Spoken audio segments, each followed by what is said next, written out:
அவங்களுக்கு இன்னும் நிறைய நம்பிக்கை இருக்கு. தற்கொலை பண்ணிக்கிட்டா விடுதலை கிடைக்கும்னு அவங்க நினைக்கிறாங்க.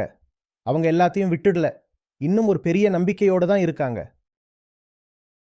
இந்த வாழ்க்கைக்கு அப்புறம்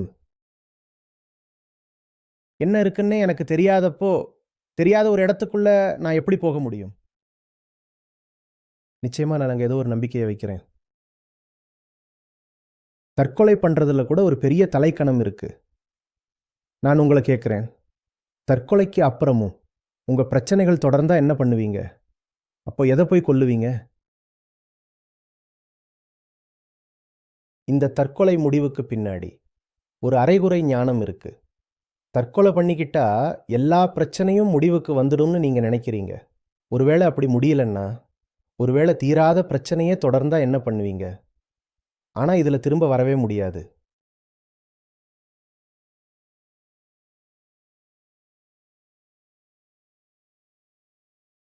உங்களுக்கு நிஜமாவே ஒரு பெரிய ஏமாற்றம் இருந்தா, அந்த ஏமாற்றம் உங்களை தற்கொலை கூட பண்ணிக்க விடாது. நீங்க என்ன சொல்லுவீங்கன்னா, எல்லாத்து மேலேயும் எனக்கு வெறுப்பு வந்துருச்சு, இந்த தற்கொலை மேல கூட தான் அப்படின்னு சொல்லுவீங்க. எதுவுமே வேலை செய்யாதுன்னு எனக்கு நல்லா தெரிஞ்சிருச்சு. நான் எனக்காக எதை முயற்சி செஞ்சாலும் அது எனக்கு எதிராக தான் முடியும்னு உங்களுக்கு தோணும். அப்புறம் எப்படி தற்கொலை பண்ணிக்கிற துணிச்சல் வரும்? இப்போ தற்கொலையும் கூட உங்களுக்கு எதிராக திரும்பிடுச்சு.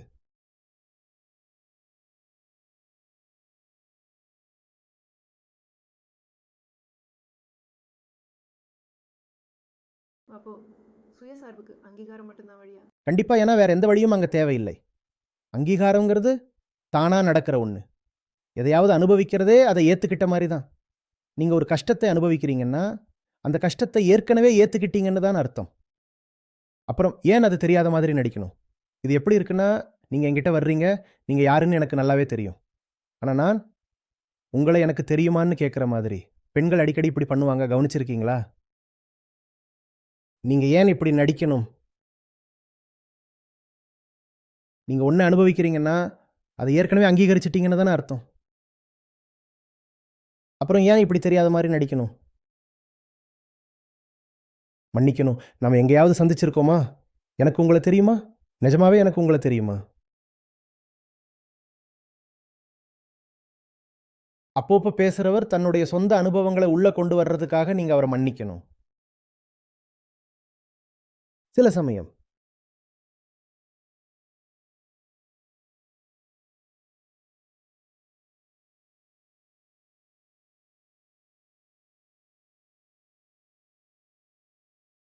நிஜமாவே நமக்கு தெரியாத விஷயம்னு ஏதாவது இருக்கா? சொல்லுங்க. இந்த புத்தகங்கள்ல இருக்கிற ஏதோ ஒண்ணு நமக்கு சுத்தமா தெரியாம இருக்கா? ஒருவேளை நமக்கு அது தெரியவே இல்லைன்னா, இந்த புத்தகங்களால மட்டும் எப்படி நமக்கு அதை சொல்லிக் கொடுக்க முடியும்?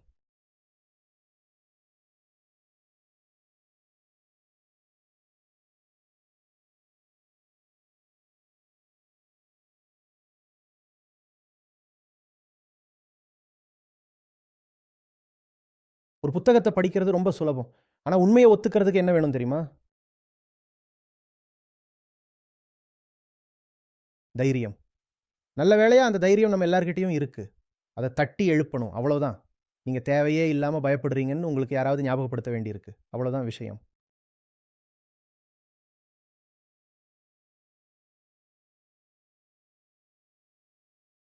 எழுந்து நில்லுங்க, பேசுங்க.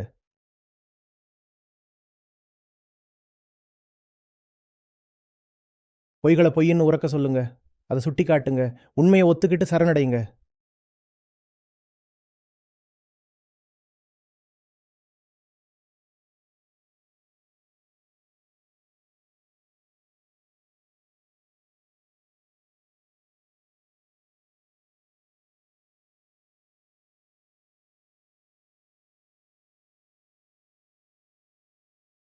பயமில்லாமை ஒரு இலக்கா இருக்க முடியுமா?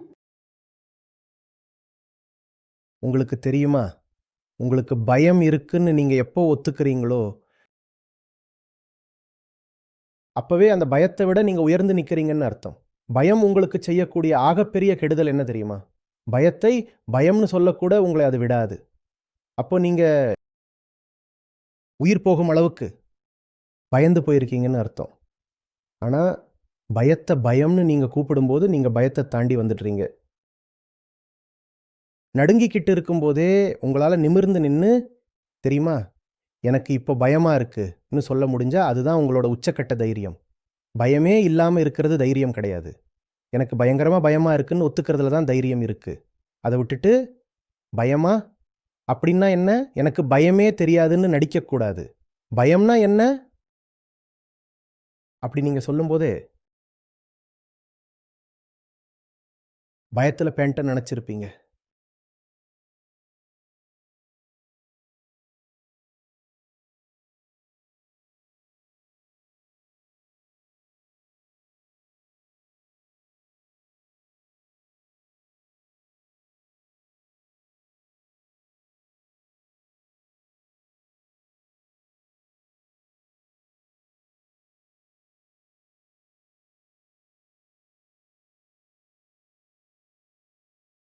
ரொம்ப வருஷமா என் பயத்தையே ஒரு பாதுகாவல் மாதிரியும், ஒரு பாதுகாப்பான உணர்வு தர்ற வழியாவும் நான் பயன்படுத்தி வந்திருக்கேன். ஆனா, இப்போ திரும்பி பார்க்கும்போது அதெல்லாமே ஒரு போலித்தனம் போல தோணுது. ஆனா, அந்த நேரத்துல என்ன நானே பாதுகாத்துக்க அதுதான் ஒரு சிறந்த வழியா எனக்கு தெரிஞ்சது.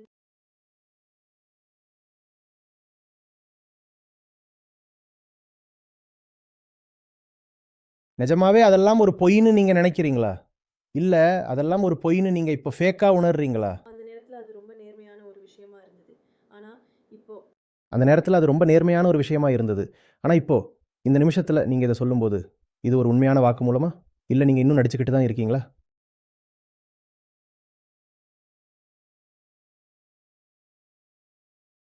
அப்போ நீங்கள் நடிச்சீங்களா இல்லையாங்கிறது இப்போ முக்கியம் இல்லை. நீங்கள் இப்போவும் அதையே தான் செஞ்சுட்டு இருக்கீங்களா அப்படிங்கிறது தான் விஷயம். அதனால் நான் அப்போ நடித்தேன் அப்படின்னு நீங்கள் இப்போ சொல்கிறது ஒரு நேர்மையான வாக்கு மூலமா? இல்ல. ஆமா. அதாவது இப்போ என்னால அத ஒத்துக்க முடியுது. அதுதான் நிஜம்.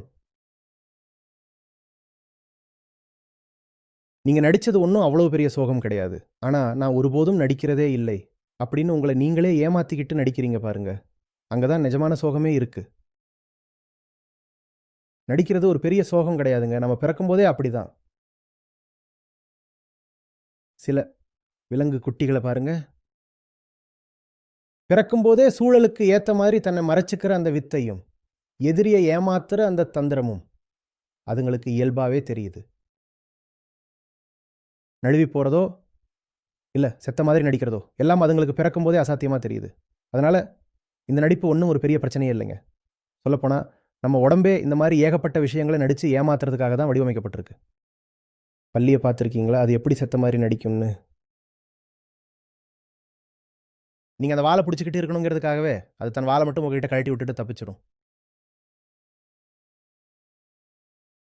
நடிக்கிறது ஒரு பெரிய பிரச்சனையே இல்லைங்க. ஆனால் நான் நடிக்கலை அப்படின்னு சொல்லி நடிக்கிறீங்க பாருங்க, அதுதான் உண்மையான பிரச்சனை. நான் நடித்தேன் இல்லைன்னா இப்போ நடிச்சுட்டு இருக்கேன் அப்படின்னு ஏற்றுக்கிறது. ஆமாம், நான் இப்போ நடிச்சுக்கிட்டு தான் இருக்கேன் அப்படின்னு ரொம்ப இயல்பாக அதை ஒத்துக்கிறது. ஒரு மனுஷனால் முடிஞ்ச ஒரே ஒரு நேர்மை என்ன தெரியுமா? நான் ஒரு போலியானவர் அப்படின்னு ரொம்ப நேர்மையாக ஒத்துக்கிறது தான். நீங்கள் ஒரு நேர்மையானவர் அப்படின்னு உங்களால் ஒருபோதும் உண்மையாக சொல்ல முடியாது. அப்படி சொன்னீங்கன்னா அதுவே ஒரு பெரிய நேர்மையற்ற விஷயம். உண்மையாகவே நீங்கள் ஒரு போலியானவர் அப்படின்னு மட்டும்தான் உங்களால் நேர்மையாக சொல்ல முடியும். அதுவே போதுமானது. நாம நேர்மையா இருக்க வேண்டியிருக்கு. ஏன்னா நாம மட்டும்தான் நேர்மையற்றவங்களா இருக்க முடியும். நிச்சயமா நீங்கள் நடிச்சுக்கிட்டு இருக்கீங்க.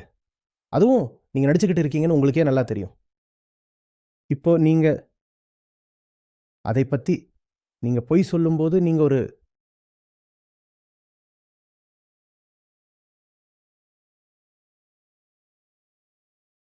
நீங்கள் உள்ளுக்குள்ளேயே வெந்துக்கிட்டு இருப்பீங்க.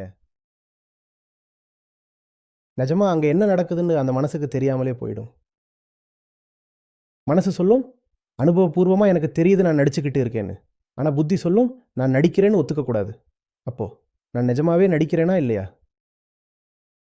இது ஒரு பெரிய குழப்பத்தையும் உள்ளுக்குள்ள ஒரு கடும் போராட்டத்தையும் உண்டாக்கிடும். ஒரு கட்டத்தில் நீங்கள் நடிக்கிறீங்களா இல்லையான்னு உங்களுக்கே தெரியாமல் போயிடும். ஏன்னா உங்கள் புத்தி உங்கள் அனுபவத்தையே கட்டுப்படுத்த ஆரம்பிச்சிடும். இப்போ நான் இங்க உட்கார்ந்து இருக்கும்போது கூட வீட்ல என்ன நடந்துட்டு இருக்குமோங்கிற பயம் எனக்குள்ள இருக்கு. அந்த பயத்தை நான் உணர்றேன், ஏத்துக்கிறேன். ஆனா எனக்குள்ள இன்னும் அந்த பயம் இருந்துகிட்டு தான் இருக்கு. அதனால் ஒரு உடனடி மாற்றத்தை எதிர்பார்த்து எதையும் செய்யாதீங்க.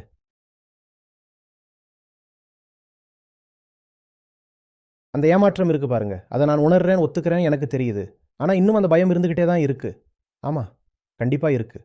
ஆனால் அந்த ஏமாற்றம் எதனால்? ஏன்னா நீங்கள் பயத்திலிருந்து விடுதலை வேணும்னு ஆசைப்பட்டீங்க. உங்களுக்கு புரியலையா? அதுவே ஒரு புதுவிதமான பயம்தான், பயத்தை பற்றின பயம். எதுக்காக நீங்கள் இந்த விடுதலையை தேடுறீங்க? எது இருக்கோ அதோடய அப்படியே வாழுங்க, அதுதான் உண்மையான விடுதலை. பயம் ஒருபோதும் போகாது. முதல்ல இந்த முழுமையான பயமில்லாத நிலை சாத்தியம் அப்படிங்கிற மாயையிலிருந்து வெளியே வாங்க. நீங்கள் இருக்கிற வரைக்கும் அங்கே பயம் இருக்கும். நீங்கள் இருக்கிற வரைக்கும் அங்கே வலியும் வேதனையும் இருக்கும். இதை சோதிச்சு பார்க்கணுமா? உங்கள் பல்லுலேயே ஒரு குத்து விடுங்க. அப்போ நான் என்ன சொல்ல வர்றேன்னு உங்களுக்கு புரியும். என்ன நினைக்கிறீங்க? ஞானம் அடைஞ்சவங்களுக்கு வலி இருக்காது, பயம் இருக்காது, ஒன்றுமே இருக்காதுன்னு நினைக்கிறீங்களா? இதெல்லாம் அவங்களுக்கு அப்புறம் வந்தவங்க நிஜம் என்னன்னு தெரியாமல் அவங்களை பற்றி பரப்பிவிட்ட கதைகள்.